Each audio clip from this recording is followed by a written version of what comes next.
Good evening. The Jackson Public School Board meeting is now called to order. Board members, we have 6 members present. We have 3 in the boardroom and 3 on the phone. The 3 on the phone are Mrs. Thompson, Mrs. Hilliard, and Dr. Hairston. Mrs. Johnson is not able to be with us this evening. We have all had an opportunity to review the agenda. Is there a motion to adopt the agenda as presented? So moved. Second.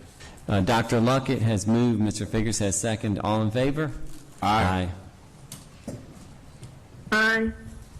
The motion carries. Board members, we've also had the opportunity to review the minutes. Is there a motion to approve the November 15, 2022 regular board meeting minutes?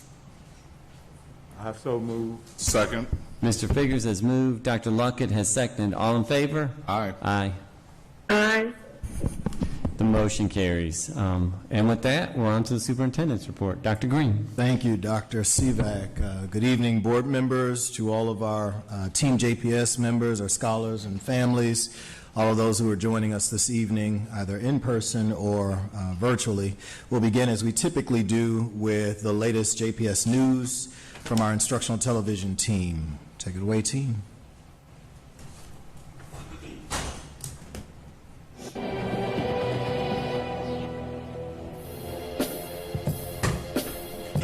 Congratulations to 4 outstanding JPS 6th graders at Ida B. Wells APAC and Bailey APAC who participated in the National Mott's Crayola Back to School Design Contest. Grand prize winner Sims Powell awarded a $10,000 scholarship for a design that will be featured on select Mott's apple juice packaging during the 2023 Back to School season. And honorable mentions go to Griffin Ballard, Alexis Gibson, and Hudson Presley for their creative designs. For outstanding leadership as Jackson Public School administrators, 4 educators recognized and honored as November's Administrators of the Month. Congratulations to Principal Katrina Crawford of Isabel Elementary School, Principal Carla Thomas of Clausell Elementary School, Principal Candace Beasley of Cardoza Middle School, and Colonel Frederick Brown, Director of the JPS JROTC program. Thank you for your service educating scholars for the challenges of tomorrow. Recognizing the consequences of poor school attendance, Jackson Public Schools launched the Strive for Less Than 5 campaign. Strive for less than 5. To remind and encourage JPS educators and scholars about the positive rewards of academic achievement and limiting absences from school to less than 5 days this year. Arrival at school on time every day and counted as present in the classroom is a JPS academic goal to ensure our scholars excel in education. For more information about Jackson Public Schools, please visit our website at www.jackson.k12.ms.us. Follow us on Facebook at Jackson Public Schools, on Twitter at JPS District, Comcast Channels 18 and 19, and YouTube at www.youtube.com/JPSITV. As always, we want to thank our instructional television team, our public relations team in general for their support and their help in sharing some of the good news, all the things that are happening around the district and even outside of the district as it relates to JPS. Board members, I've got just a couple of remarks, but I do want to acknowledge that Dr. Merritt and I had an opportunity, excuse me, last week to attend the National Alliance of Black School Educators convening the national conference, and it was in Washington, D.C. We had an opportunity to be there to learn from educators from all over the country, some others from the state of Mississippi and everywhere else, but also to share some of the good news that's happening here in Jackson Public Schools. And so just want you to know that the word about the good things that are happening here in Jackson Public Schools is being spread, that we're being asked to join panels and conference sessions to highlight some of the work that we're doing. And we're just very, very proud of that. In addition, while we were in Washington, D.C., Dr. Merritt, our Chief of Staff, and I had an opportunity to meet with Representative Benny Thompson to join him in his office, to meet some of his staff members, many of whom are from this general area. Some of them, some of the young people are even JPS grads.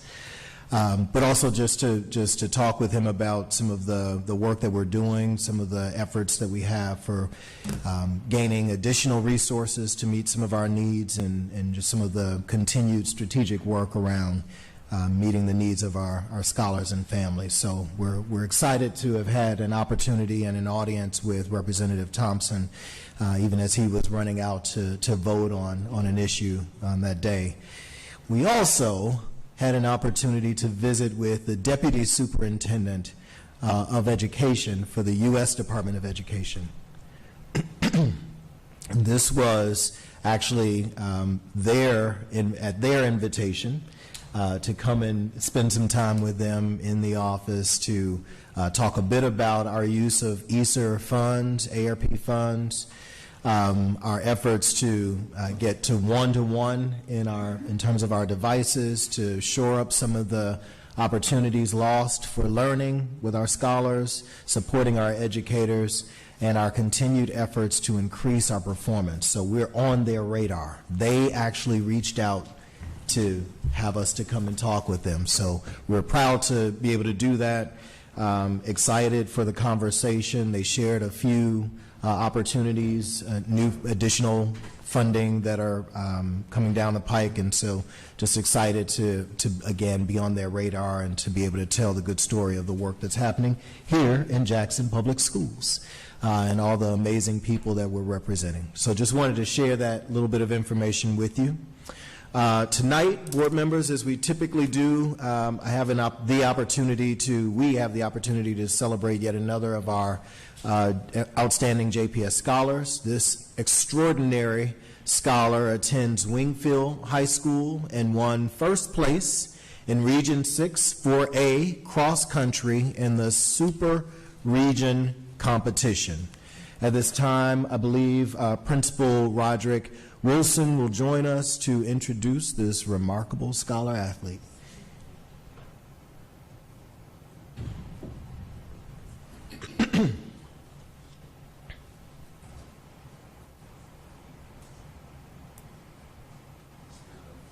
Yeah, that's fine right there in the mic. Good evening, everyone. Try to make you as uncomfortable as possible. Great evening, everyone. To the Board of Trustees, Superintendent Green, thank you all for having us this evening. As he said, Braylon is one of our young scholars that's 10th grade, matter of fact, and she is on the rise as a cross-country star. Luckily, we didn't have a game tonight because she's also a rising basketball player starting for our basketball team as well.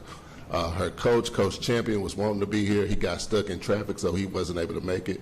But will everyone please give a round of applause for Ms. Braylon Evans.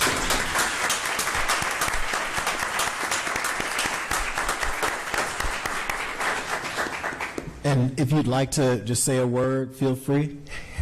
Put you on the spot a little bit. Of course, you were just dying to say something, I'm sure. I just want to thank my coach and administrators. They really helped me, and yeah. Welcome.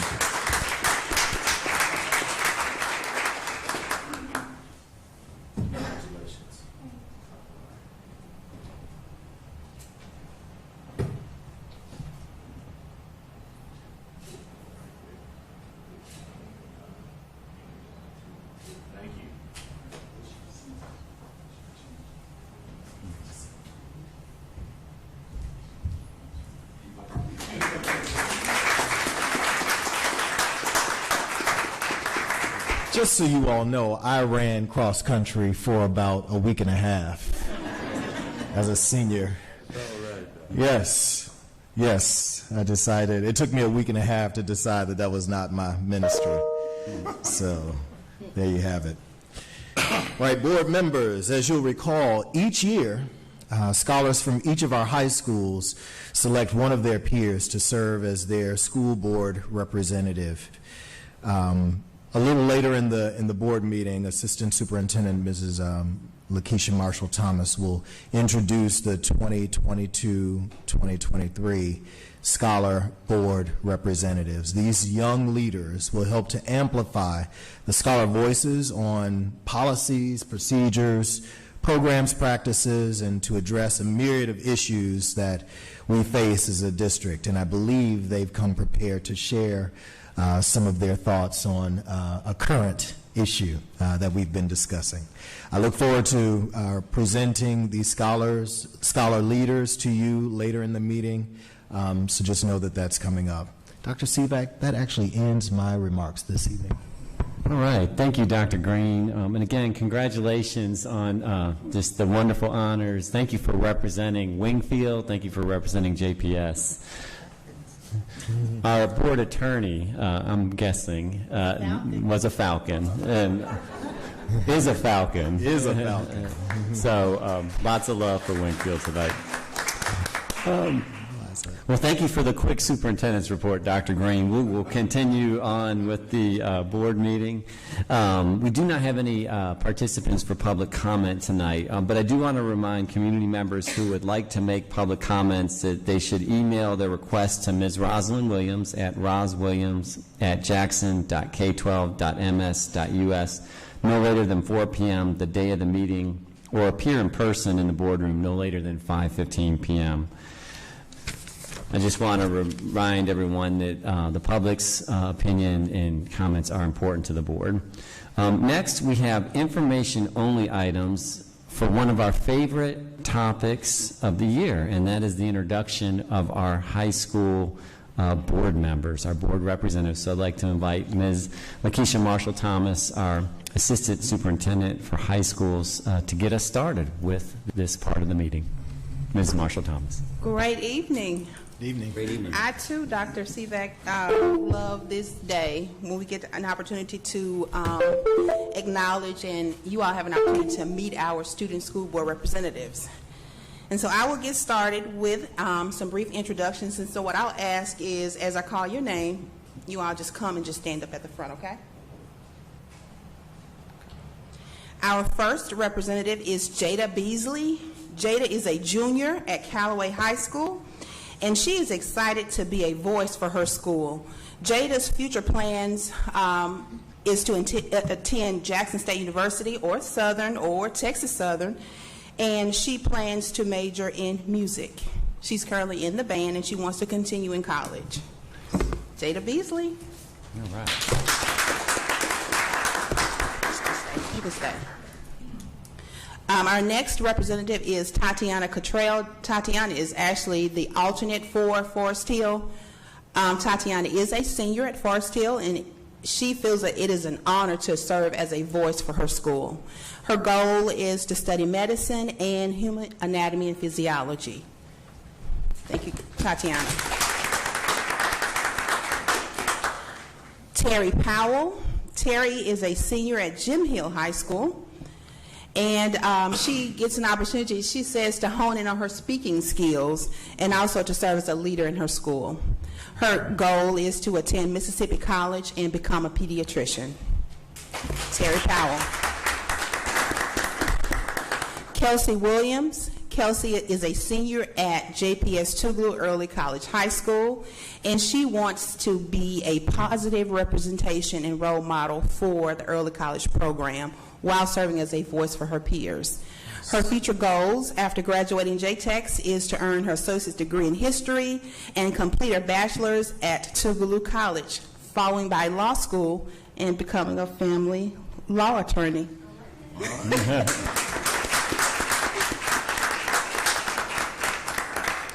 Our next representative is Willie Johnson III. Willie is a senior at Lanier High School. He is excited to serve as a representative for Lanier because he recognizes that the organizational structure of the district can create a wall between decision makers and students that the district serves. His plans after Lanier is to attend Mississippi State University and major in computer science. And he is an all-star basketball player on the basketball team.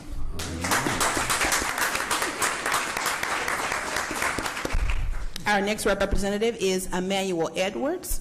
Emmanuel is a senior at Murrah High School, and he feels that serving on the board will enable him to participate in the administration greater than himself. He's always wanted to represent his peers, and now he has an opportunity to do so. His goal is to attend Mississippi State University and major in computer science. Thank you, Emmanuel. Our next representative is Brandon Jones. Brandon attends Provine High School, and it's an opportunity for him to serve as a leader, and he loves that role. His goal is to enlist in the military and attend college for civil engineering. Nice. Great job, Brandon. And our last representative is Azaria O'Quinn. Azaria is a senior at Wingfield High School, and she loves her school, and if there's any improvement needed or something her fellow peers feel strongly about that she could help with, she wants to be first on board. With that in mind, she feels that Wingfield will be a better place. Her future goals are to major in business, entrepreneurship, and to further her 2 current businesses. All right. We'd love to learn about those. All right. In addition to our student school board representatives, we also have our administrative interns that work alongside beside the representatives in their schools. And at this time, I would like to introduce those to everyone. So at this time, if you are a mentor for your school, please stand. We have Carmen Taylor. Carmen is the mentor for Callaway High School. She is a 10th grade counselor there, so raise your hand. She's actually in the PhD program in administration at Jackson State University, and her goals are to continue and to develop as a professional school counselor to help her students grow within the counseling department. Ms. Taylor. Next, we have Sierra Payton. She's at Forest Hill High School. Just wave your hand. She's a history teacher there. She's in the administrative leadership program at Mississippi College. Her goal is to become an administrator on the university level. Nice. We have Olivia Cote. She is the interventionist at Jim Hill High School. She's in the education policy and management program at Harvard Graduate School of Education. Her goals is to become a high school principal. Nice. Adrian Fleming is the counselor at JTEX. I'm not sure if she's here, but her goal is to ensure that her students have opportunities to work with colleges and become college and career ready. Our next mentor is Ms. Makita Davis-Smith from Lanier High School. She's a lead exceptional ed teacher, senior sponsor, SGA advisor, and the new teacher mentor. She's in the Masters of Science in Education Administration program at Jackson State University, and her goal is to become director of exceptional education. All right. Our next mentor is Rakisha Goler from Murrah High School. She's the dean of students there. She's in the specialist program at Mississippi College, and her goal is to become an assistant principal and then move into a principalship. We have Dr. Alfred Smith from Provine High School. He's the instructor of all subjects. He teaches essentials to college literacy, dual credit public speaking, ACT prep, ELA department chair, senior class sponsor, and he's also the yearbook staff advisor. He completed his PhD in education administration at Jackson State University. His goal is to become an instructor or administrator at the high school level. And lastly, we have Ms. Frankie Johnson from Wingfield High School. She's a U.S. history teacher there, department chair, after school coordinator. She completed her Master's of Administration program at Belhaven University, and she wants to pursue a position in administration as well. So let's give our mentors a round of applause as well.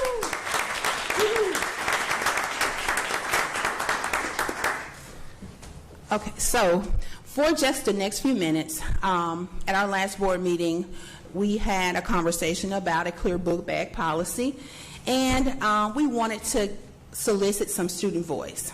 So at this time, we're going to ask our student school board representatives to share some information from a survey that they administered to their classmates. They actually received over 2,172 responses in the survey. There were 8 questions, and I will share the questions with you so that you'll be familiar with the questions as they come up. The first question is, do you feel that school safety is a concern among students at your school? And it wasn't just a yes or no, it was I agree, strongly agree, but then they also had to provide an explanation of why they selected that particular answer choice. The next question was, do you feel safe at your school? And if so, you had to explain why. The next question was, do you feel that metal detectors are effective? Do you think that weapons are brought to schools by other students? Do you think that drugs are brought to school by students? Next question, what are your thoughts on a mandatory clear book bag policy that will be required for all scholars? The clear book bag would be provided for scholars, and scholars would be allowed to carry a 5x7 pouch in their book bags for personal items. And then they had to explain their answers. What safety procedures would you add if not in agreement with the clear book bag policy? So they had to provide some additional procedures that could be added if not the clear book bags. And then lastly, what are some strategies that could be used to improve school safety at your school? And so at this time, I will start off with, we have two individuals that, one is a cheerleader, they have a game tonight, so I'll ask Terry to come, and then Willie also has a basketball game tonight, and so he will come next. So at this time, we'll ask Terry to come and share the results from the survey for Jim Hill High School. Get him to come up here.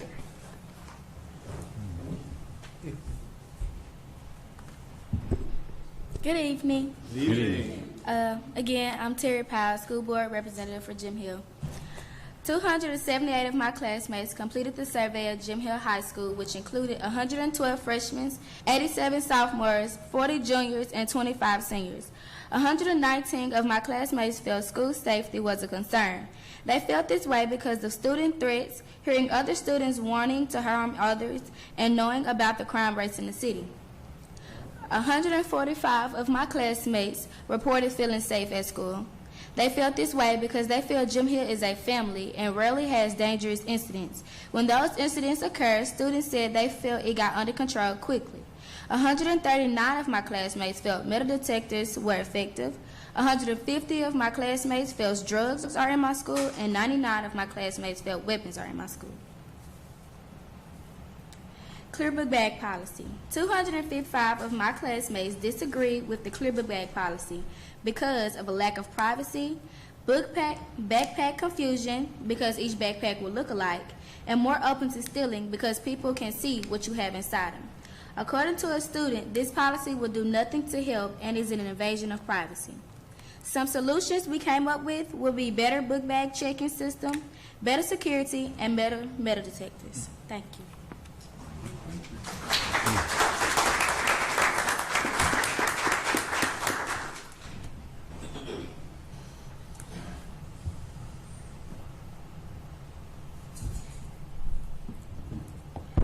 Hey, how you doing? My name is Willie Jones III, and I'm from Lanier High School.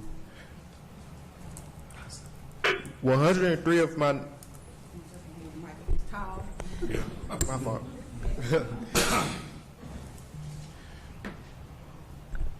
103 of my 192 classmates felt metal detectors were effective at Lanier. 122 of my 192 classmates felt drugs are at Lanier. 99 of my 192 peers felt weapons are at Lanier. You got the wrong slide up.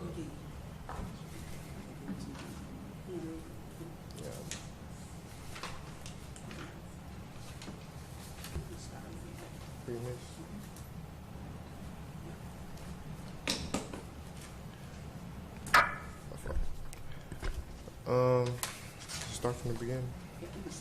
Yes, ma'am. My fault, you guys. No worries. 192 of my peers completed the survey at Lanier High School, which include 11 freshmen, 83 sophomores, 38 juniors, and 60 seniors.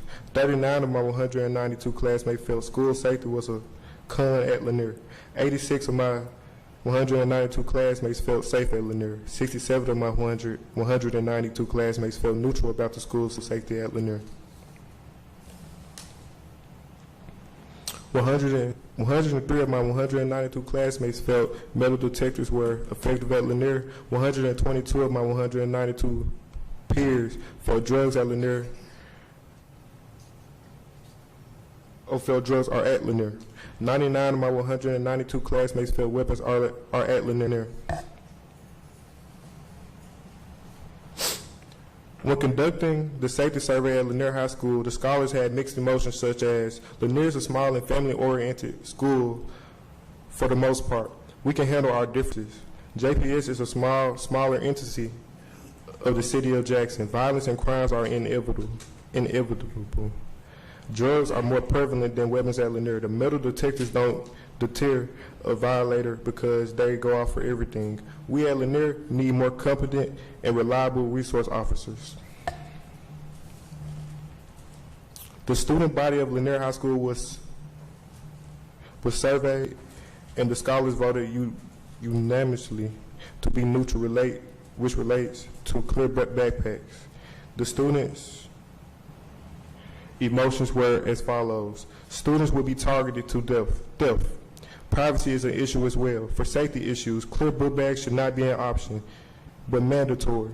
It would be good and would possibly deter others from bringing in inappropriate items to school. Some alternatives for clear backpacks would be more resource officers, female and male, tougher security measures, and frequent checks. That's all.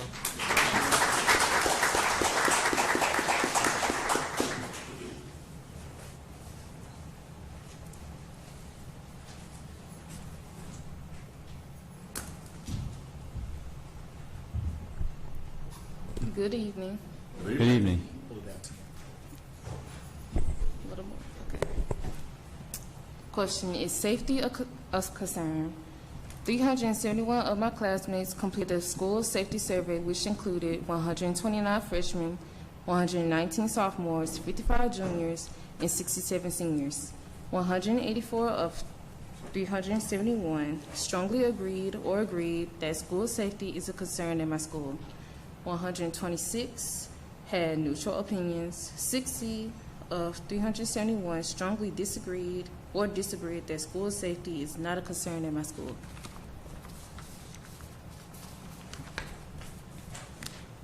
Do you feel safe? 163 strongly agreed that they feel safe at school. 138 had neutral opinions. 69 of 371 strongly agreed or disagreed that they do not feel safe at school. 200 of 371 felt that metal detectors were not effective.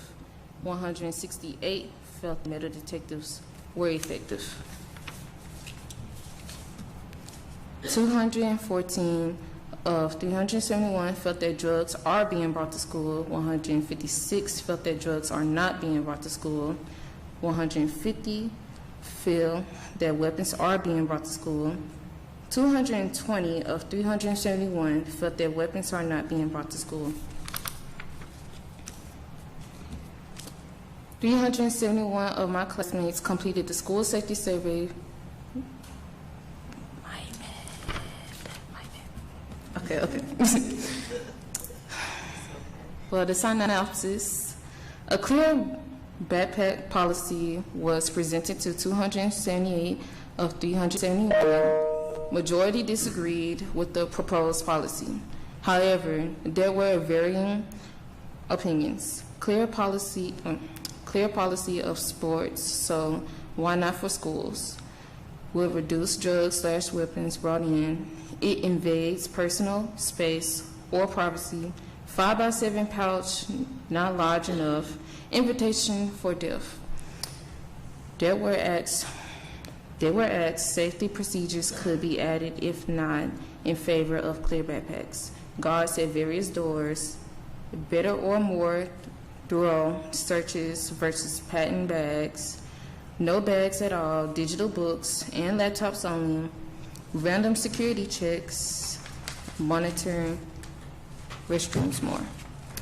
Finally, there were asked what are some strategies that could be used to improve school safety. More security officers, outside doors locked, functional ID doors, swiping to get in, armed officers versus security guards. practice for situations that may occur, threats, natural disasters, etc. Like probably 3 months ago that we had a threat towards Callaway High School. Most of the kids there didn't really actually know what was going on. And after that, it was really brushed over. We didn't have no procedure, you know. It was, and that's not the first time that happened. It also did happen last year. I'm sorry, can you repeat what happened? I didn't hear the event that you just described. Well, what I just described was that we had a gun threat towards Callaway High School a couple of months back. And after that, we really didn't have any safety procedure for it, nor practice any. And it did also happen last year, but it... Was the gun threat inside the building, or was it outside the... I'm asking, was there a potential threat inside the building, or was it an external threat outside the building? Yeah. A call-in threat about a gun inside the building? They called the school to threat Callaway High School. I got you. Okay. And I just want to make sure I heard what you were sharing with us, was that basically there wasn't a process to debrief the event or to go over what should be done with the students. What would you have done differently? Well, first, we'll start with a lockdown. Secondly, calming everybody down, like actually talking to the students and seeing what was actually going on. Because, again, most of the students there did not know, because a few students did say that there was a bomb threat. Some said that there was 3 active shooters inside the school, and majority said that it was just a threat. But again, no one knew what was going on, no one knew what was happening, and some people were actually crying, so yeah. But what would I do will be, lock down as usual, talk to the students, and make sure that it's only a threat and not an actual active school shooting. Okay. Thank you.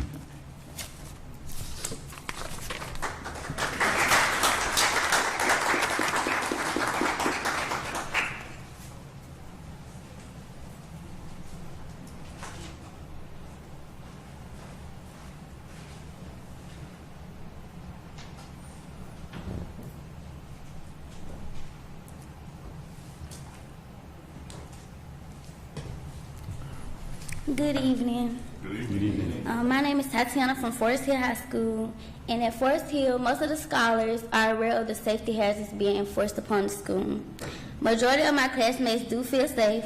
On the other hand, they think there should be an improvement of security. The quotes are, the students here easily bring items that are not supposed to be on school grounds into the school. Many of the students are short-tempered and could easily hurt someone with objects that they bring into the school. The other one is, there are things that happen and teachers and APs don't take caution right away. It's only after the fact they are concerned. How do we feel overall about clear book bags? We feel neutral about the clear book bag policy. On the other hand, it would be easier to see inside. It could make people be a target for being stolen from, and the backpacks could easily break. Alternatives to the clear backpacks: better security searches, have administrators to conduct searches, have female officers / administrators to check purses, school ID to identify scholars, and more intruder drills.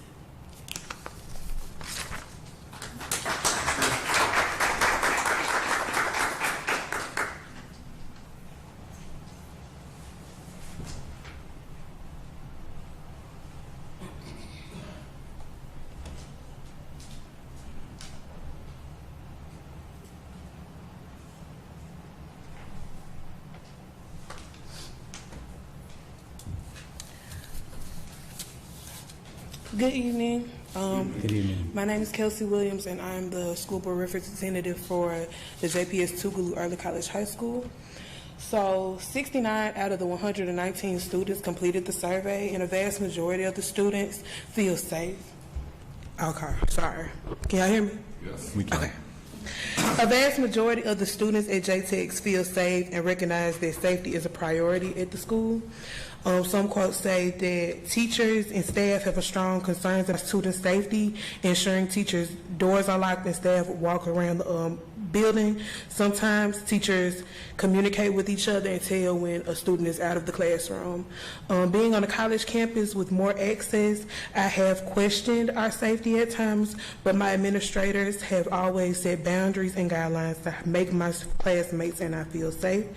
And I think that at times that we live in today, almost every student is worried about their safety in school. However, my classmates and I know that our administrators will do everything to effectively protect us, so it's not a huge concern. On the questions about safety, only 1.5% of our students feel unsafe at school. We have a very small school, so the behavioral issues and things of that nature that many bigger schools may have, we haven't really been affected with. There are a couple quotes about that. They say not only are the rules stricter than at most schools, but the students are more close-knit, so it feels more like a family other than a collection of students who want nothing to do with each other. And another student said, I know that I can come to school every day without something happening unless I fall or injure myself on my own accord. So we have a very family-knit organization. It's only 29 seniors. It's around 40 freshmen. So everybody knows each other, and it's not a huge issue. On metal detectors, weapons, and drugs. So it was divided about metal detectors. About 53% felt that they were effective, and about 47 felt that they weren't. When asked about weapons, not really anybody thinks that there are weapons in our school. There was a small percentage, and there is a bigger percentage that think drugs are being brought to the school. And for the clear book bag policy. So even with the description of the 5-7 pouch, students are mostly opposed to the idea. Most JTEX students feel safe, but they acknowledge that this may be helpful to the district. And most mentioned solution for school safety was better trained and younger security officers and better communication between students and staff. Additionally, more mental check-ins and talks about how to mentally deal with adversity instead of turning to violence. And I have a couple quotes about the clear book bag policy as well. A student said, I believe that a mandatory clear book bag policy should not be required for all scholars. Even with clear book bags being provided by the school, that makes it yet another thing that takes away students' individuality. Additionally, scholars like myself who use rolling book bags to not have extra tension on their backs will be severely affected. Mandating clear backpacks but allowing pouches for personal items defeats the purpose of the mandate. No one can know by looking if the bag is 5x7, and weapons come in all sizes. It's an invasion of privacy, and with the larger schools, one person can easily find a crack in the system. So some solutions we had were a simple backpack check during entry could work, or having backpacks stay in a specific area during the school day where students could get what they need and then move on. Talking about our experience, us being on a college campus, there's not so much can be done for everybody since we are mixed in with college students. So even if we have everything done for our procedures, we still may have an outside threat from college students. And if necessary, I would add mental health check-ins because a lot of violence is caused by unaddressed mental and emotional stress. And that's pretty much everything for us.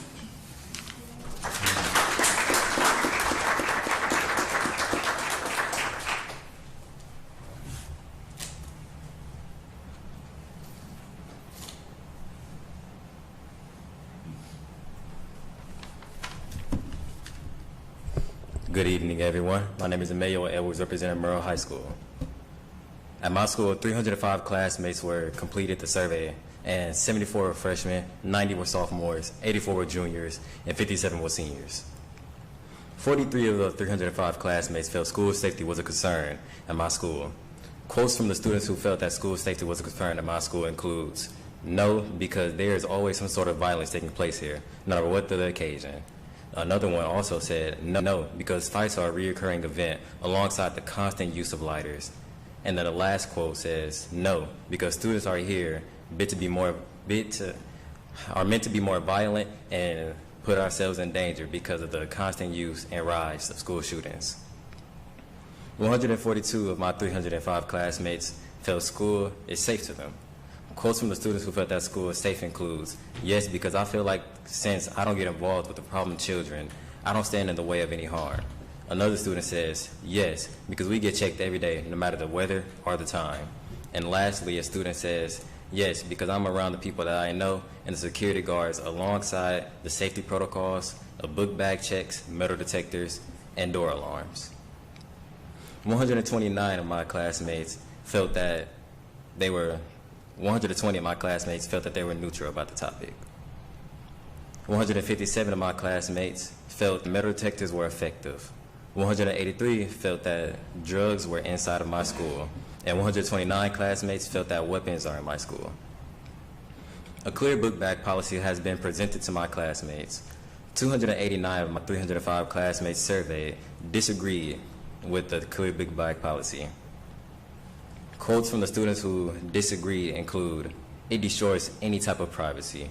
For the students who did agree, they said, it will make people feel a lot safer knowing it is near impossible to bring in any contrabands. My classmates were also surveyed about the procedures could be added at the school, if not in favor of the clear book bags. Quotes from students that says this is, how about legitimate security, one that's not just hired from off the street, but are fit and are good for the job. Most of the security I see are older people, not fit enough to run or chase after someone if need be. And another one says, we could have random bag checks throughout the day to disencourage the students' use and carrying of illegal items.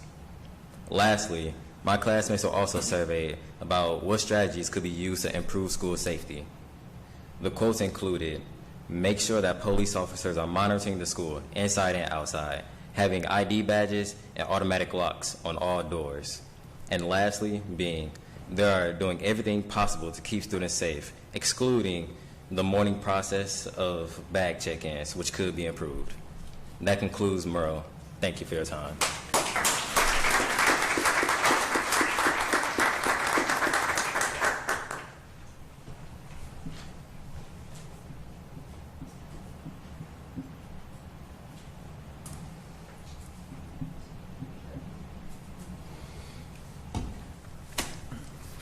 I am Brandon Jones. I am Mr. Provine. I'm from Provine High School. All right. So 305 of my classmates were surveyed that complete the survey, which includes 103 freshmen, 60 sophomores, 68 juniors, 74 seniors. 34 of my 305 peers felt that that safety was not a concern. 119 of my 305 peers felt that they was neutral about the situation. 55 of my 305 peers strongly agreed that safety was a concern. 21 strongly disagreed that safety was a concern in my school.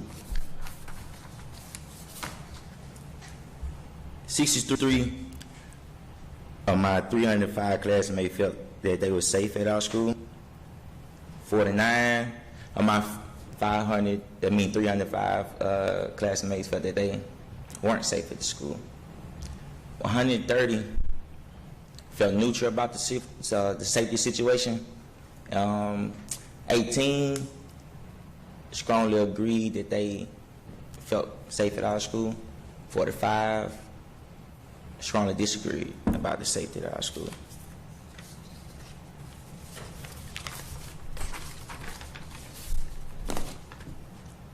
$154 of my 305 classmates felt metal detectors were effective at our school. 128 felt weapons were brought to our school. 155 felt that drugs was being brought into our school. My classmates My classmates are split on the proposed clear book bag policy. While many felt it could help curb some of the issues surrounding our school safety, others believe it's an invasion of privacy.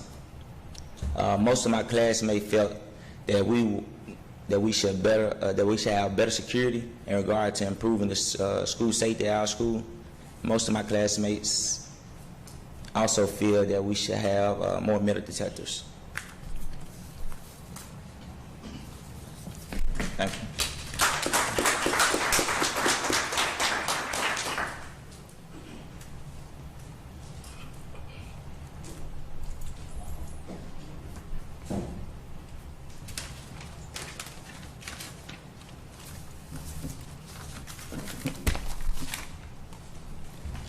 Good evening.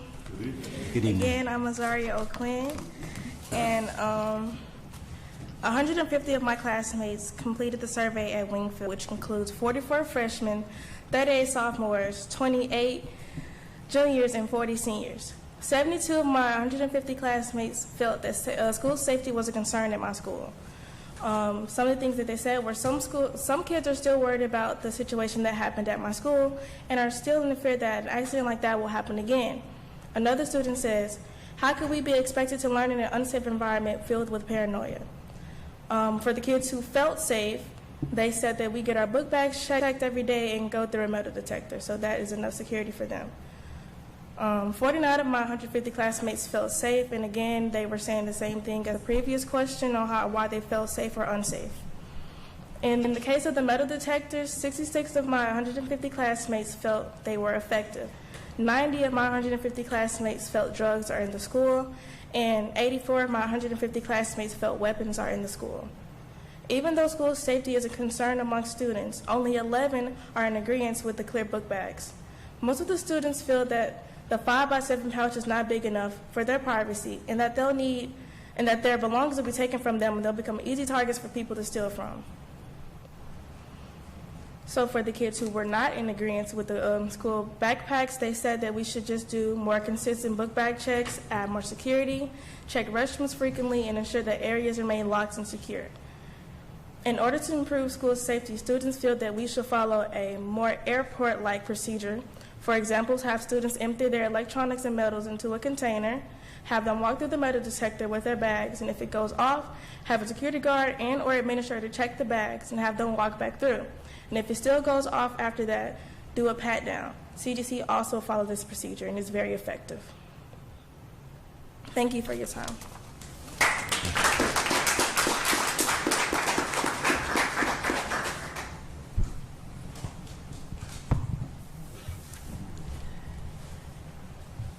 Okay, well, I want to thank the student school board representatives for their hard work in getting the survey out in a short notice and getting feedback, analyzing their data, and preparing their reports. Also, thank you to the mentors.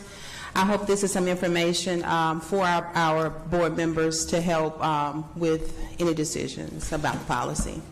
Thank you, Ms. Marshall-Thomas. Yeah, I want to thank y'all for doing that work too, because this was a topic of some debate at our last school board meeting, and we were very interested in hearing from you guys, so thank you for that.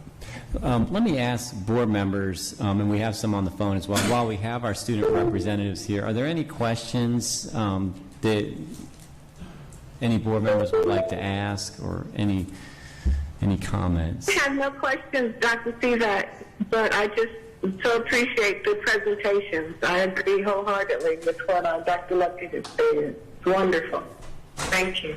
Thank you, Dr. Hairston. Dr. Cezak. Yes, Ms. Hilliard. Yes. Outstanding. That word that I would like to use in reference to these presentations by these young people. Continue to do well. Thank you, Ms. Hilliard. Ms. Thompson, anything?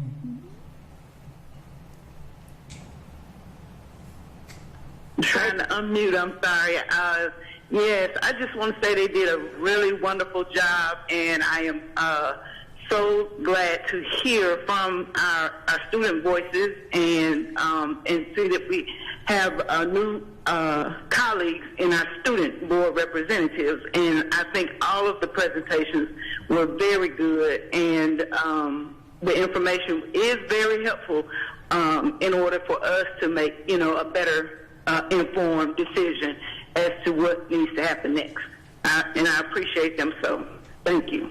Thank you, Ms. Marshall Thomas, for all your hard work, and all of the mentors as well that are working with the students. You all are preparing them for great things. Great. Thank you, Mrs. Thompson. Mr. Figures? I don't have any questions of these young people, but I am reminded, somewhere I've heard, that the young people shall lead them, or a child, more fitting, shall lead them. I think that an excellent job has been done on these deliberations that these young people have engaged in, and the instrument reveals far more than what they were presented with, than what they presented to us. I see some other things in there that can help guide us. I'd like to have, just the data that they presented. I'd really love to have that. Young folk, right on. And I would just add one other thing. I thought it was really impressive to see the seriousness with which they took what the options were and what the alternatives might be and how things could be improved beyond the clear backpack policy. And so that was really refreshing to see how seriously they took this. And yeah, great work all the way around, and to the team, Ms. Marshall Thomas and everyone. Thank y'all for doing that. One of the things, if you look at the reports that are out there about the clear backpack policy in other school districts that have implemented it, generally the students don't like it. And so it's just useful to hear from you guys. Your voices do matter to us, so thank you. Yes, thank you all the way around. First of all, I want to thank the administration for creating this moment so soon on the heels of that deliberation that we had in the last school board meeting. It was very clear that the board wanted to hear from students in schools, and what I appreciated most from each of your presentations is you brought solutions. You made recommendations, and I can't tell you how many times in my own line of work where if I identify a problem, the expectation is that I don't complain about it, but that I bring a recommendation, that I bring a solution, and that's what y'all did tonight. And that's what we need to do our jobs to govern effectively. So we look forward to hearing additional presentations on other issues that are of interest in your schools. And I really appreciated the use of data as well. And so, again, thank you for all the work. Thank you for being here tonight. Thank you for standing up to represent and lead. You make our jobs easier. So thank you.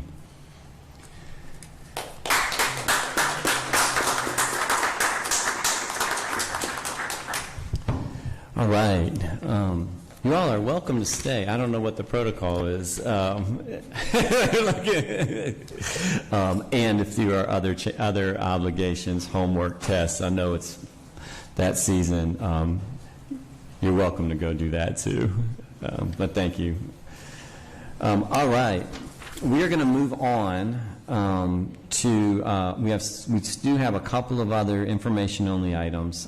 The next item we'll take up is the review of the agreement between Mississippi Families for Kids and the Jackson Public School District. Amanda Thomas, our Executive Director of Climate and Wellness, will present this information. Ms. Thomas. All right. Good evening, board members, Dr. Green.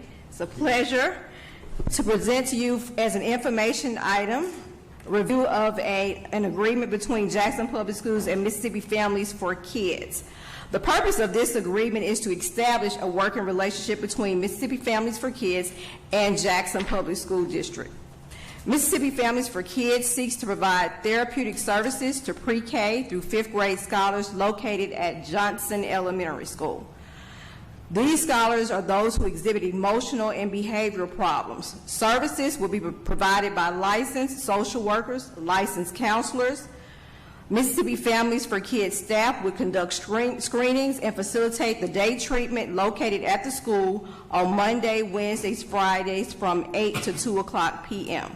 Currently, Mississippi Families for Kids does serve some families within the community, and because of that, they've seen some of the needs within that particular area. They've previously spoken to the staff regarding some different concerns at Johnson Elementary as well. Please be reminded that Mississippi Families for Kids would be on site, and we do have some memorandums of agreement with other external partners, but they're not on site. And any of the scholars that would opt into this service would not be denied, even if insurance payment could not be made. I also want to recognize Ms. Frednika White, who is the executive director of Mississippi Families for Kids, one of the licensed social workers. Clinical director. Any questions? Thank you, Ms.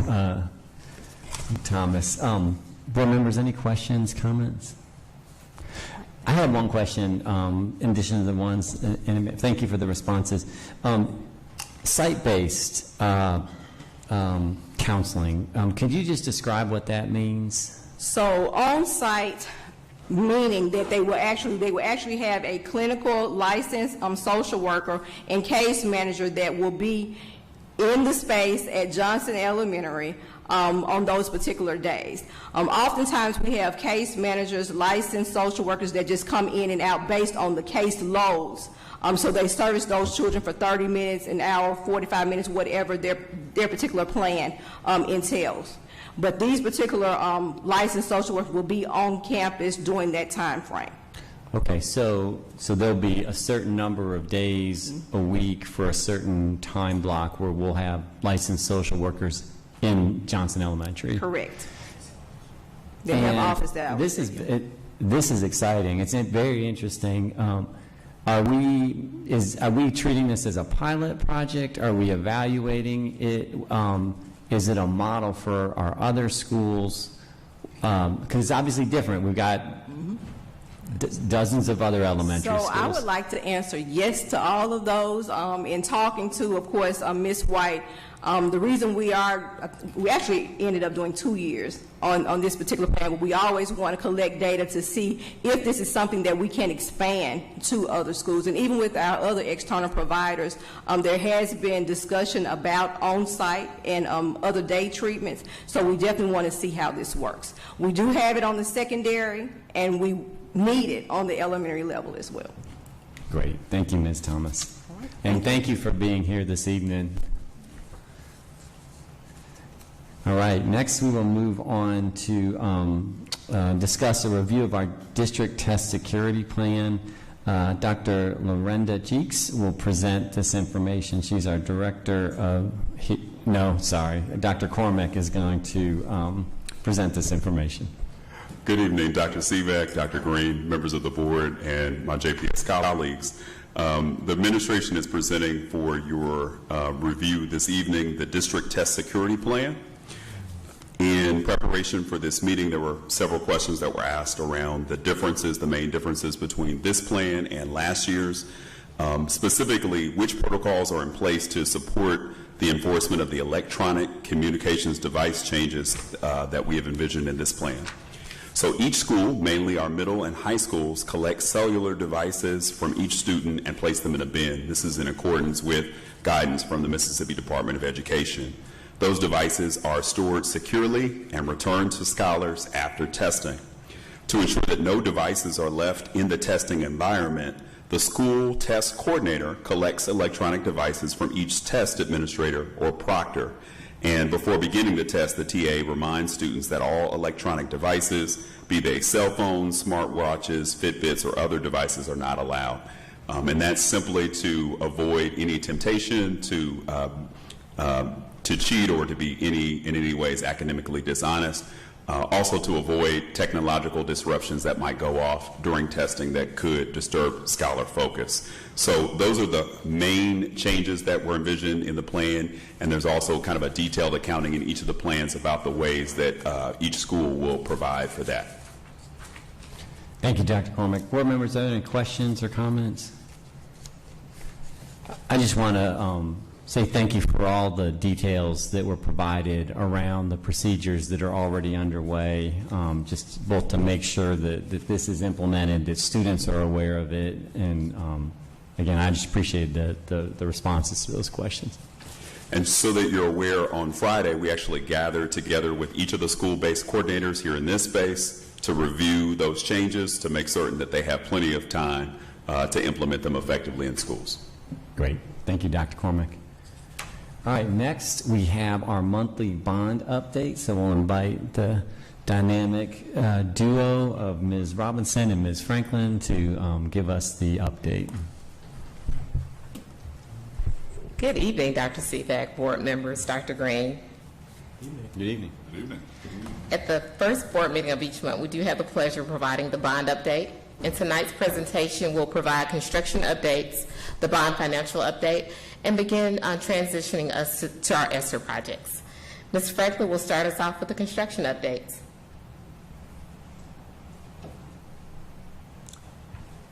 Good evening.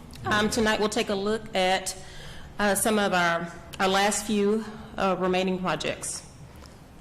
At Walton Elementary School, we're finishing up our third set of boys and girls restrooms.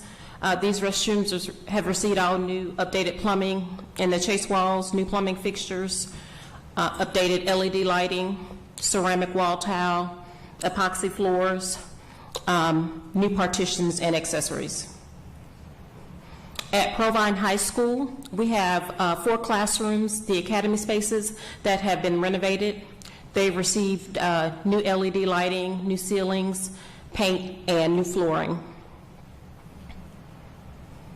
We're still continuing to make progress at Hughes Field. You may recall the photo on the far left. We saw it in our November update. We were excavating for our new bus loop. The 2 photos on the right show the concrete drive for the bus loop has been poured. In the far right, we see also some of the asphalt for the parking lot has been poured. We have had some delays in completing the asphalt just due to weather, the rain that we got over Thanksgiving, but we have started the asphalt and we are expected to finish it up this month, in December. Next, we'll take a look at all of the budgets for these projects. At Walton Elementary, the budget that was listed on the bond fact sheet was $305,000. The actual bid amount for renovating 3 sets of boys and girls restrooms was $490,756. Expended to date is around $440,000, and we have about $50,000 left on that project. The original date to finish those restrooms was September of this year. We did have some delays that pushed that project to November, but it did finish up last month. At Provine High School, these academy spaces, this was actually part of our larger project to renovate all of our libraries at our 7 high schools plus Capital City. It also included academy spaces at all 7 high schools. So the bond fact sheet allocated a budget of $5,970,000. The actual bid amount came in at $2,767,000. And to date, we've spent about $2,607,000 with $160,000 remaining for that project. And this has been one of our lingering projects. Just the contractors has had multiple delays. We were actually supposed to finish all of our libraries last year this time, and we're just finishing up the academy spaces at Provine. But that is the last portion of work for that particular project. So we are expecting to finish this month. At Hughes Field, we actually funded this project with the bond premium and interest funds, and we allocated $4 million originally for that project, but the actual bid amount came in at $6,838,000. To date, we've spent $5,918,000, and we have about $900,000 left to finish up that project. And like I said, we We're basically down to the parking lot there. Originally, we were scheduled to finish that project in September. Due to some weather delays, it pushed it out to December, but we are expecting to finish it this month. Next, Ms. Robinson will give us an update on our overall financials and also tell us how we're going to lead into our ESSER projects.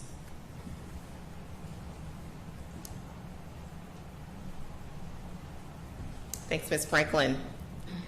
Board members, we have the pleasure of providing the bond financial update each month. As of December 5th, 2022, we have expended or encumbered over almost 95% of the bond funds. We have expended 84%, which is up from 81% from the November 1, 2022 update. So that 84% expended is about $61 million, over $61 million expended.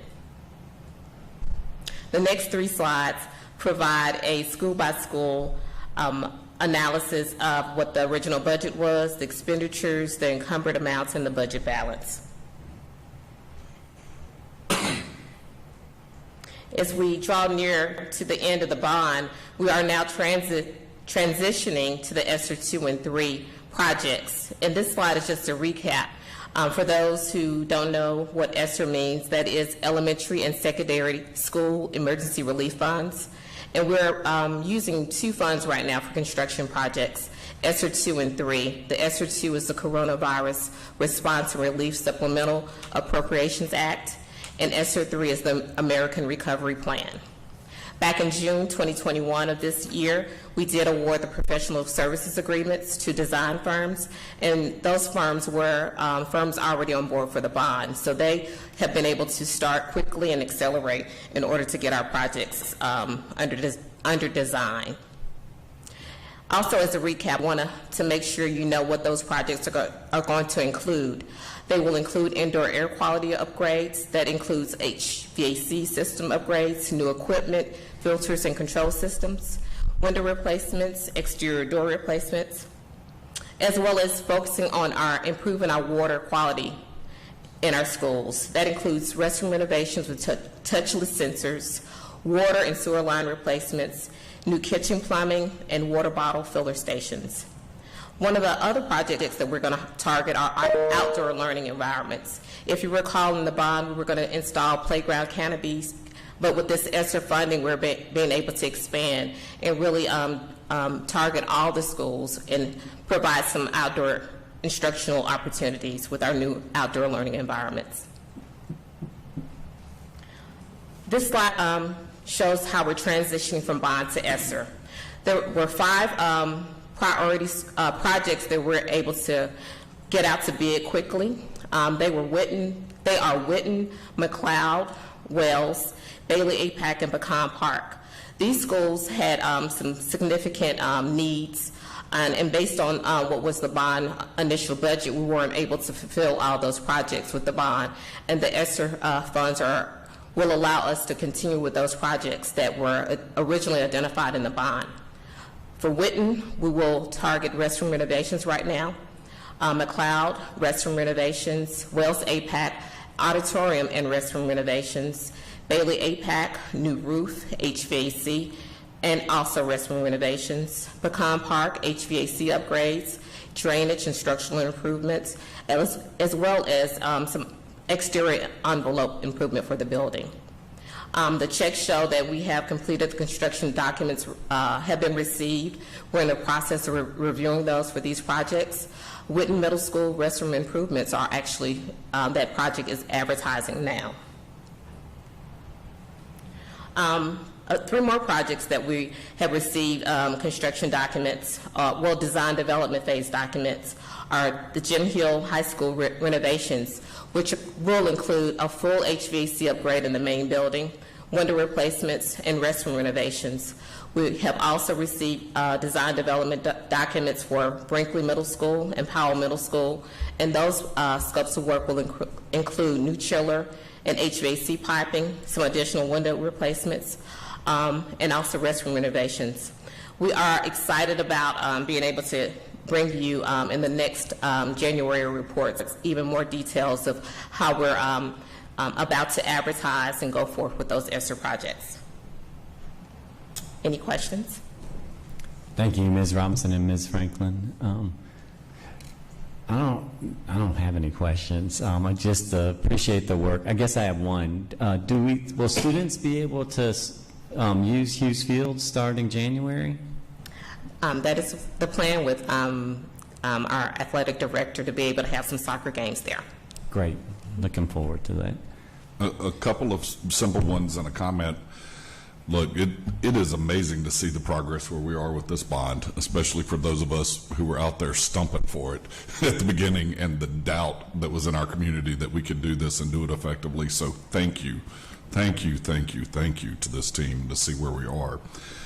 It looks like, from at least the materials I have, we didn't get the fully updated thing in the board materials that that you just presented, but we're about $3.9 million left in the bond. Yes. That's unencumbered, right? Yes. What is our deadline to get those funds spent, and are we on track to getting it spent? Well, we are continuing to document the reasons why we have not spent all funds. The original bond issue, of course, was for having everything expended in 3 years, but through everything with COVID, right. We're accelerating and finding those additional projects that we will be using those funds, and working with our CFO to make sure that we get those funds expended as quickly as possible. And is there a deadline to do that? There was no definite deadline, okay. But we are working with our to do it as quickly as possible. I got it. Yes, sir. Just we're making sure that our bond attorney is assuring us that we will have a good case to make sure we get those funds expended. So there's really no press right now. We're just getting them done as quick as we can. I'm just interested in knowing that. I'm grateful to see that 95% is either spent or encumbered right now, and that's exciting. Question about Bailey, and I'm glad to see we got ESSER funds coming to there. Do we have a guesstimate if we're on track to getting our kids back in that school eventually here on time with what we promised them when we took them out? Yeah, we initially promised 3 years. Right. So we're on track to getting them back. Cool. Yes. Great. Thank you.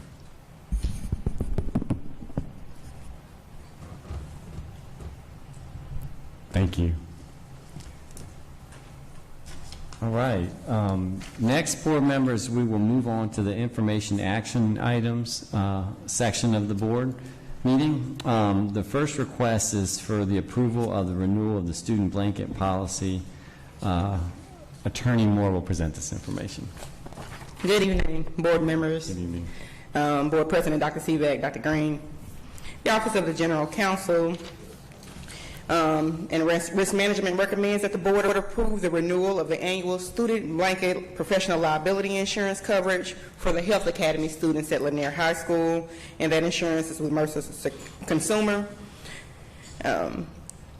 This is the same insurance policy that we had last year for our Health Academy students. The price of the insurance has gone down because the number of students in the program has decreased.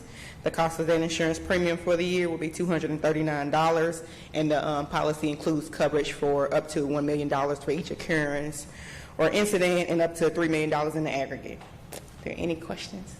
Thank you, Attorney Moore. Board members, any questions? Hearing none, is there a motion to approve? So moved. Second. Dr. Luckett has moved. Mr. Figurs has seconded. All in favor? Aye. Aye. Motion carries. Thank you, Attorney Moore. Thank you. Next, we will move on to the... Aye. Thank you. It's unanimous. Next, we will move on to the request to approve the agreement between LearnSafe and the Jackson Public School District. Mrs. Mason, our Executive Director of Information and Technology Services, will present this information. Good evening. Tonight we're recommending the approval of the contract and terms of service for the LearnSafe online student safety application to assist the district in monitoring student behavior and identify students that are at high risk. Thank you, Mrs. Mason. Board members, any questions? Ms. Mason, I do have a question. So this is software, as I understand it, to designed to keep students safe in terms of their interactions online. Are there any, have we experienced or are we aware of any incidents online with the devices that we have provided to our students that warrants this contract? Yeah, I think so. The issue is that the filtering technology that we have blocks them from accessing. And so the frightening thing is that kids who are thinking about self-harm, if they can't use our device to find it, they'll go use something, they'll find another way to do it. They'll find a website that will help them that we can't block, because it's blocking is almost impossible. But because they're sharing information with their friends in a way that we can't see with the technology that we have. The LearnSafe platform allows the technology to scan what they're actually typing in real time. So, for example, one of the best tricks in the world is the terrorism trick they used for 9/11, which is I'm going to share an email password and I'm going to type in a draft email message and share it with other people. And so nobody sees it. So a student that might be considering some self-harm to themselves or to others, they'll do things to avoid detection, which is kind of scary because we want to help them. And so that allows us to immediately be able to alert counselors on site to assist with those students. So we'll have, so there'll be people who are monitoring this in real time? So the system is designed to let you set up kind of the rules the way you want to do it. So depending on where you set your thresholds for notifications, so example, let's just say suicide is an immediate high-risk behavior. The system will automatically alert the people on site through notifications, however you set it up, email, text messaging, with the name of the student, the issue, so they can immediately be addressed. Some lower, same thing with violence, drugs, things like that. You decide your own thing, it just immediately alerts. Other things that are lower priority thresholds, you can kind of set to where somebody will get like a daily digest type thing. These are some things that we might be concerned about that we need to address. But we decide that as a district, how we set those thresholds and those notifications. Okay, thank you. Mm-hmm. Any other questions, comments, board members? Hearing none, is there a motion to approve? I so move, Honorable President. Second. Mr. Figurs has moved. Dr. Luckett has seconded. All in favor? Aye. Aye. Aye. Aye. Aye. The motion carries. Thank you. Next, we'll hear the request to approve the agreement between the Childhood Hunger Initiative Power Pack and the Jackson Public School District. Dr. Kathleen Grigsby, our elementary assistant superintendent, will present the information. Good evening, President Seaback, board members, Dr. Green, and JPS community. I'm bringing forth recommendation for the approval of an agreement between the Childhood Hunger Initiative Power Pack, otherwise known as CHIP, and Jackson Public School District. The program is designed to offer a supply of meals and snacks free of charge for students enrolled at Oak Forest Elementary over the weekends and or extended breaks. Each week, there will be a bag of food available for the distribution to each student enrolled in the program to be used over the weekend or holiday break. Oak Forest Elementary was selected for this agreement through the Rho Lambda Omega chapter of Alpha Kappa Alpha, who are currently their school adopters. Thank you. Great. Thank you, Dr. Grigsby. Board members, are there any questions, comments? Hearing none, is there a motion to approve? So moved. Second. Dr. Luckett has moved. Mr. Figurs has seconded. All in favor? Aye. Aye. The motion carries. Next, we have the request. We're going to actually take items D and E together. The first is the request to approve the agreement between Hinds Community College and the TRIO program. And then the second is the request to approve the agreement between Tougaloo College TRIO program and the Jackson Public School District. Dr. Samisha Stokes, our Executive Director of the Office of Innovative Strategy, will present this information. Good evening. Good evening. To Board President Dr. Sivak, Dr. Green, Board of Trustees members, and JPS colleagues. The administration is recommending the approval of an agreement with Hinds Community College Utica campus to support the federal TRIO program. Federal TRIO programs have a long history of supporting Upward Bound and Upward Bound math and science programming for first-generation college students. The Federal TRIO program at Hines Community College is dedicated to assisting students from disadvantaged backgrounds who have the potential to succeed in higher education. The Office of Innovative Strategy welcomes this partnership of college-related services and resources in support of guiding high school students to complete secondary education. Students will participate in cultural, educational, and recreational activities. Outward Bound staff will assist in preparing a college prep plan for program participants. Workshops for students and their parents will be offered on college, university admission requirements, early planning, SAT, ACT, Common Core preparation, and financial aid assistance. Might I add that that Jackson Public Schools has already partnered with Dr. Shears at JSU, who secured a federal grant. And we are equally excited about the opportunity to partner with Hines Community College. We urge your support. Thank you. Thank you. And Dr. Stokes, can you also present, is the information the same for Tougaloo College, or is there any differences? There is a slight difference in that Tougaloo offers 2 additional programs. The one in particular is the Educational Talent Search Program, which is for middle and high school scholars. It assists students in matriculating from middle school, graduating from high school, and also preparing for post-secondary admission. And the other program is the Educational Opportunity Center Program, which provides students non-traditional or at risk of dropping out with assistance with academic opportunities, which include tutoring, career assessment opportunities, admissions to post-secondary institutions, and completion of financial aid applications. So those are the only 2 differences. Great, thank you. Yes, sir. Board members, are there any additional questions, comments? Hearing none, is there a motion to approve items D and E? I so move. Second. Ms. Hilliard has moved, Mrs. Thompson has seconded. All in favor? Aye. Aye. Aye. Thank you. Thank you for your leadership. Thank you. We appreciate your leadership as well. Next, we have the request to approve an amendment, the amended contracts for Bailey Education Group and the Kirkland Group. Dr. Regina Scott, our Executive Director of School Support, will present this information. Good evening. Good evening. Good evening. Board President Dr. Sivak, board members Dr. Green, and our JPS family. The administration recommends approval of the amended lead partner contracts for Bailey Education Group and the Kirkland Group for additional job-embedded lead partner support for teachers at Callaway, Forest Hill, Jim Hill, Lanier, Murrah, Provine, Wingfield, Smith, and McLeod. Great. Thank you, Dr. Scott. Board members, any questions, comments?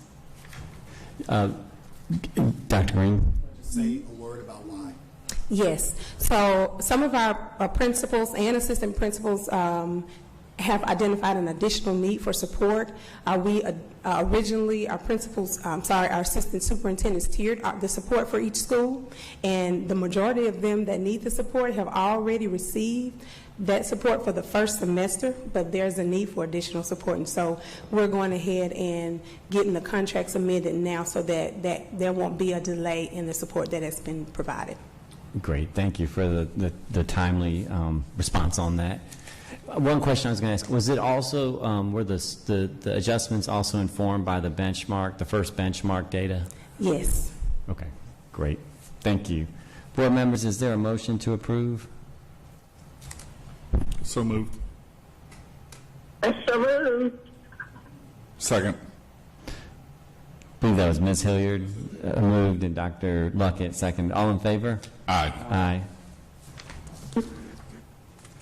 Aye. The motion carries. Next, we have our last information action item. This is the request to approve the agreement between Lobakai and the Jackson Public School District. Dr. Scott. Okay. So the administration is recommending review and approval of the service agreement for virtual reality equipment and pre-made content. So we are receiving virtual reality equipment and content that will allow for our users to have access to an ever-growing content library of 3D models, 360 videos, locations, and interactive scenes that are aligned to state curriculum standards. Students can explore virtual worlds, interact with objects, and/or walk around virtual environments from all angles and perspectives to engage in meaningful experiences that create pathways for knowledge and retention. So we received a few questions beforehand, if you would like for me to talk about those responses. Please. We were asked about the existence of virtual reality at the Career Development Center, and so yes, we do have it. And then we were also asked to provide an update on its use. And so virtual reality equipment is used across the curriculum for all programs at the Career Development Center. All teachers plan with the virtual reality manager on site so that they can assign content that is allowed to what has been taught in those courses. And so students engage in virtual reality experiences, and then they are assessed following each of those experiences. Now, the next question was, how do we intend to integrate the use of the equipment and its extensive curriculum into existing schedules? So that was twofold because some of our elementary schools are proposing to implement it differently because of the schedule differences. So in our elementary schools, virtual reality equipment and content will be implemented into existing computer lab and library classes. All of our 3rd through 5th grade teachers will plan with the computer lab technicians and librarians to ensure that the content that is uploaded to those devices aligns to the standards that are taught in the classroom. So students can engage in virtual reality experiences each time their class rotates through library or the computer lab. And so in some of our schools, it can happen as often as one time every week or 2 weeks. And so that's for our elementary schools. And so in our secondary schools, it's a bit different. Some of our principals are planning to implement this by department, by grade level. So it lends itself to a variety of ways that they're doing that. So I have an example for what one of our principals at the middle school level has planned to do. So they want to implement this for science only to begin with. And so there will be one lab of which the 6th, 7th, and 8th grade science teachers will have to share. So they will have to schedule time for their classes to go in and engage in the sessions. And so that's how it looks in one school. And so it may look differently. Right now we have 11 schools to start with virtual reality equipment and content, and so as more principals are requesting to implement in their schools, then we'll have different ways that they're implementing it. Great. Thank you, Dr. Scott, for providing that update and the example as well. I mean, it's clearly, and this is today. I mean, this is what our students are doing, and it's exciting that we get to offer it in the schools. The list of content was pretty amazing. I mean, it had like operations and like medical operations and procedures, and so just, you know, and that was like one thing on a page of like 50 of like 10 pages. So it's really exciting to see all the opportunities and things that our students will potentially have access to. So thank you for bringing this to us tonight. All right, board members, any other questions or comments? Hearing none, is there a motion to approve? I so move. Second. Mrs. Thompson has moved. Dr. Harrison has seconded. All in favor? Aye. Aye. Aye. That was Ms. Thompson, I believe, seconded. Say that again, Dr. Harrison. I think it was Ms. Thompson that seconded, not me. Okay. I made the motion. This is Cynthia. Ms. Thompson. And I second the motion. Ms. Hilliard seconded. Okay, thank you, Dr. Harrison, for the clarification. I'll get it one of these days. So, okay, we've got a motion and a second. All in favor? Aye. Aye. Aye. All right, the motion carries. Next, board members, we have the consent agenda item Finance. All the consent agenda items have been reviewed by the board previously and we've had an opportunity to ask questions of the administration. Are there any further questions? If not, is there a motion to approve? I so move. Second. Mr. Figurs has moved. Dr. Luckett has seconded. All in favor? Aye. Aye. Aye. The motion carries. Next, we have the consent agenda item general. All of the consent agenda items have been reviewed by the board previously. We've had an opportunity to ask questions of the administration. Are there any further questions?